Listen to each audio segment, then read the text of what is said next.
মুশরিকরা তারা কি বলেছে অবশ্যই মুহাম্মদের ধর্মের মধ্যে কোনো শান্তি নাই। ডেকে বলল কিভাবে তোমরা জানো যে নবীর ধর্মের মধ্যে শান্তি নাই? উম্মে জামিলা বলল আমি হলাম মুহাম্মদের চাচী আবু লাহাবের স্ত্রী, আমি কি বাকিটার জন্য মিথ্যা কথা বলবো? তোমরা যদি প্রমাণ দেখতে চাও চলে যাও আজকে রাত্রে গভীর কিছু অংশে নবীজি যখন তাহাজ্জুদের নামাজে দাঁড়িয়ে যায় ওই সময় যদি তোমরা যাও দেখতে পারবা নবীজি তাহাজ্জুদ নামাজ পড়িয়া যখন বাইর হবে, বাইর হওয়ার পরে দেখতে পারবা মুহাম্মদের পা ফুলে গিয়েছে, হাঁটতে পারে না, নড়তে পারে না। সমস্ত কাফের বেদিন মুশরিকরা এবং মুনাফিকরা গিয়ে সবাই ওই জায়গায় জোরহাট করে নবীজির হুজরা মোবারকের চতুর্দিকে বেষ্টন করে দাঁড়িয়ে আছে।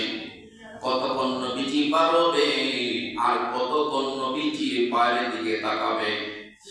সত্যি উম্মে জামিলার ওই কথার সাথে নবীজির পায়ের সাথে দেখে তাকাইয়া যে নবীজির এই পা মোবারকের যে গোশতগুলো ছিলেন গোশত মোবারকগুলি ফুলে গিয়েছে।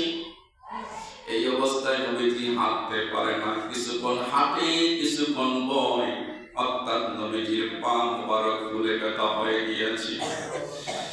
ব্যথা হয়ে যাওয়ার পর আল্লাহ পাক এই বরদাস্ত এই কুসংস্কার কথা এবং আল্লাহর নবীর নামে বদনাম দেওয়া আল্লাহ পাক সহ্য করতে পারে নাই।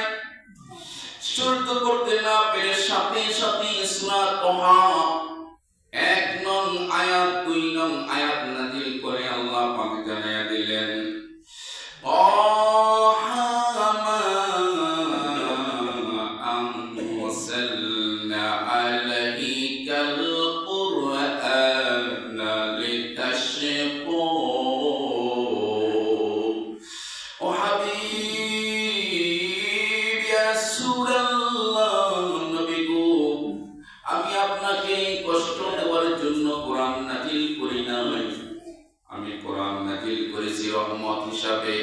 আমি কোরআন নাযিল করেছি শান্তির বাণী হিসাবে, আমি কোরআন নাযিল করেছি নূর হিসাবে, আমি কোরআন নাযিল করেছি শান্তির বাণী হিসাবে। আপনি নবী কষ্ট করন লাগবে না, রাতের কিছু অংশ আপনি তাহাজ্জুদের নামাজ পড়েন আর সারা রাত্র আমার মালিকের নামে আপনি গুণ ফরমান। তবে ইয়া রাসূলুল্লাহ আপনি যে কিছু অংশ করবেন এই কিছু অংশই আমি সারা রাত্রের আমল নামার সওয়াব আমি লিখে দেব। সারা রাত্রে যা ইবাদত হবে সেই পরিমাণ আমি সওয়াব আপনার আমল নামায় লিখে দিব। তবে আপনি রাত্রের বেলায় সারা রাত্র দাঁড়িয়ে দাঁড়িয়ে কষ্ট করে কোরআন খতম দিতে হবে এবং আপনি দাঁড়িয়ে দাঁড়িয়ে